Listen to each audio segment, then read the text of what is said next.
मैं विश्वनाथ दयाल साइकालजिस्ट राज्य करने वाले होंगे।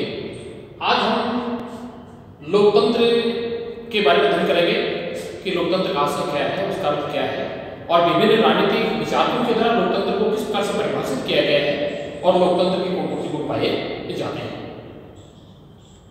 लोकतंत्र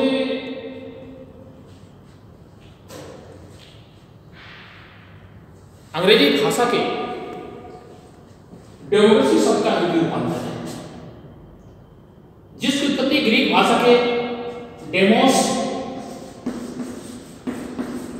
और क्रेटिया से हुई है, जिसका शाब्दिक अर्थ होता है जनता प्लस शक्ति। अर्थात लोकतंत्र शासन का वह प्रकार है जिसमें शासन की शक्तियां जनता में निहित होती हैं। देश की जो जनता होती है वह संपन्न होती है। अतः लोकतंत्र एक शासन के एक प्रकार की व्यवस्था है, राज्य व्यवस्था की व्यवस्था है, राजनीतिक व्यवस्था का प्रकार है, सामाजिक व्यवस्था का प्रकार है। तो लोकतंत्र का अर्थ क्या है? लोकतंत्र का मतलब यह है कि जनता का शासन, जनता की शक्ति। लोकतंत्र को विभिन्न विद्वानों ने अपने अपने शब्दों में परिभाषित किया है। सीधे के अनुसार लोकतंत्र वह शासन प्रणाली है जिसमें प्रत्येक व्यक्ति का भाव, लॉर्ड राइस के अनुसार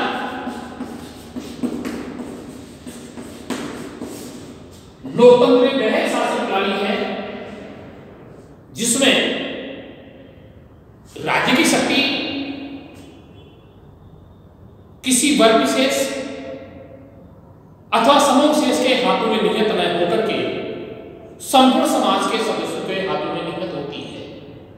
अर्थात राज्य की शासन सत्ता का प्रयोग किसी व्यक्ति विशेष के द्वारा नहीं किया जाता है, समूह विशेष के द्वारा नहीं किया जाता है, बल्कि संपूर्ण देश की जनता के द्वारा किया जाता है।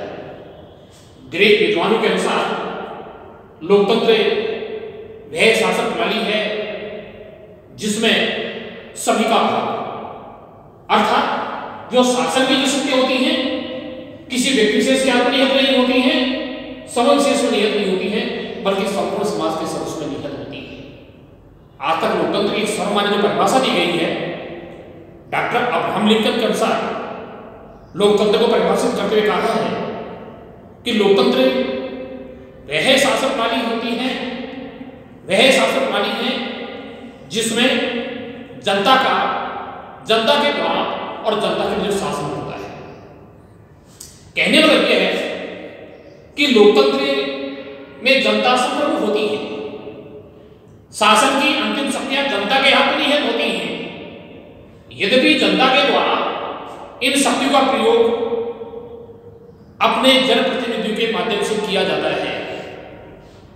वर्तमान समय में लोकतंत्र के दो प्रकार होते हैं, अर्थात प्रजातंत्र के दो प्रकार हैं। नंबर 1 प्रत्यक्ष प्रजातंत्र। प्रत्यक्ष प्रजातंत्र का आशय यह है कि जब स्वयं प्रभु सत्तावान जनता प्रशासन के कार्य में विधि निर्माता के रूप में, नीति निर्माण के रूप में काम करती है। प्रत्यक्ष प्रजातांत्रिक शासन प्रणाली की बात की जाए तो प्राचीन भारतीय राजनीतिक चिंतन के क्षेत्र में वज्जी संघ में प्रत्यक्ष प्रजातांत्रिक शासन प्रणाली का प्रयोग किया जाता था। प्रत्यक्ष प्रजातांत्रिक शासन प्रणाली का प्रचलन था। तत्कालीन यूनानी नगर राज्यों में भी प्रत्यक्ष प्रजातांत्रिक शासन प्रणाली का प्रचलन था। प्रत्यक्ष प्रजातांत्रिक शासन प्रणाली उन राज्यों में सक्षम होती है, उन राज्यों में सफल होती है जो बहुत बड़े विशाल आकार वाले राज्य नहीं होते हैं, सीमित जनसंख्या वाले राज्य होते हैं। उन राज्यों में प्रत्यक्ष प्रजातंत्र शासन प्रणाली का प्रचलन पाया जाता है। वर्तमान समय में केवल स्विट्जरलैंड में ही प्रत्यक्ष लोकतंत्र का प्रचलन पाया जाता है। स्विट्जरलैंड में भी 20 पूर्ण कैंटन है और 6 अर्थ कैंटन है। इन केंद्रों में केवल एक पूर्ण केंद्र और 4 जो अर्ध केंद्र होते हैं उनमें ही प्रत्यक्ष प्रजातंत्र का प्रचलन पाया जाता है, यथा ग्रेडस, निडवाले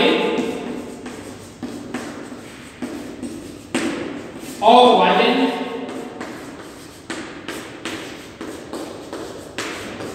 इनर अपेंडेज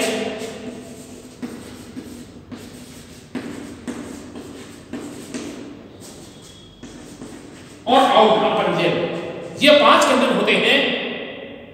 लेकिन प्रत्यक्ष प्रजातंत्र वाले राज्यों में कोई विधानमंडल नहीं होता है, बल्कि विधानमंडल का कार्य मतदाताओं की सभा के द्वारा किया जाता है, जिसे प्रारंभिक सभा के नाम से जाना जाता है, जिसे लेजिस्लेटिव कहा जाता है। स्विट्जरलैंड में प्रत्यक्ष प्रजातंत्र वाले केंद्रों में वर्ष में कम से कम एक बार या आवश्यकता के अनुसार एक बार से अधिक मतदाताओं की सभा बुलाई जाती है। इस सभा के द्वारा एक कार्यकारिणी परिषद का गठन किया जाता है, जिसका एक प्रधान होता है, उसे लेजिस्लेटिव के नाम से जाना जाता है। यह कार्यकारिणी परिषद के द्वारा विगत वर्षों के प्रशासनिक कार्यों का प्रतिवेदन प्रस्तुत किया जाता है और आगामी वर्षों के लिए बजट को पारित किया जाता है। प्रत्यक्ष प्रजातंत्र वाले राज्यों में जनता को प्रशासन के कार्य में विधि निर्माता के रूप में कानून निर्माण के संबंध में 2 प्रकार के महत्वपूर्ण अधिकार प्राप्त होते हैं। पहला अधिकार होता है आरंभक। आरंभ का मतलब ये होता है पहल करने का अधिकार होता है। सिविल संविधान के द्वारा व्यवस्थापिका और कार्यपालिका और देश की जनता को विधि निर्माण का कार्य करने का अधिकार दिया गया है। जनता के द्वारा भी किसी नए कानून से संबंधित विधेयक के प्रारूप का निर्माण किया जा सकता है। आरंभ के 2 प्रकार होते हैं। सविनाशित आरंभ, जब देश की जनता के द्वारा किसी भी कानून से संबंधित विधेयक के प्रारूप का निर्माण किया जाता है तो उसे सविनाशित आरंभ कहा जाता है। लेकिन जब देश की जनता के द्वारा किसी कानून के निर्माण के संबंध में देश की जो व्यवस्थापिका होती है, संघीय सभा होती है, संसद होती है, कानून के निर्माण के लिए मांगी जाती है, तो उससे संबंधित विधेयक के प्रारूप का निर्माण जब संघीय सभा के द्वारा किया जाता है तो उसे अविनाशित आरंभ कहा जाता है। दूसरा उपकरण होता है जन संग्रह। लोक निर्णय इस विचार पर आधारित है कि संसद के द्वारा बनने वाले प्रत्येक कानून में जनता की जगह व्यक्ति होनी चाहिए। अर्थात स्विट्जरलैंड में संघीय सभा के द्वारा पारित कोई भी विधेयक जब तक कानून का रूप नहीं ले सकता है जब तक जनता की सहमति प्राप्त नहीं हो जाती है। अर्थात जनता की राय जानने के लिए विधायिका के द्वारा पारित विधेयकों को जनता के पास भेजा जाता है। अब जनता का अधिकार होता है किस प्रकार के विधेयकों को चाहे तो स्वीकार करें चाहे अस्वीकार करें। अगर जनमत सत्र के दौरान किसी भी विधेयक को जनमत के दौरान अगर उसे स्वीकार किया जाता है तो इसका विधेयक से कहीं निरस्त हो जाता है, निरस्त हो जाते हैं।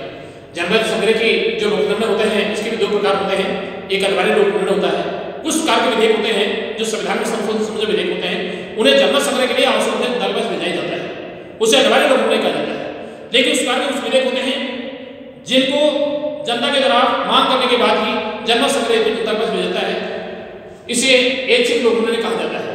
स्विट्जरलैंड में लगभग 50,000 मतदाताओं के द्वारा और 90 दिन के अवधि के भीतर किसी भी विधेयक के बारे में यदि जनमत संग्रह की मांग की जाती है तो इसे जनता के विस्तार में भेजने की आवश्यकता नहीं होती है।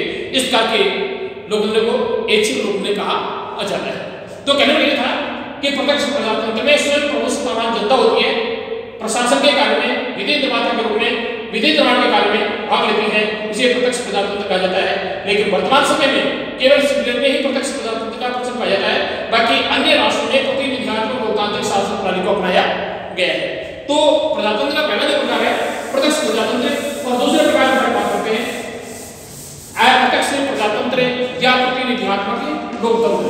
प्रतिनिधित्वात्मक लोकतंत्र में होता है कि जनता के द्वारा अपने जनप्रतिनिधि के माध्यम से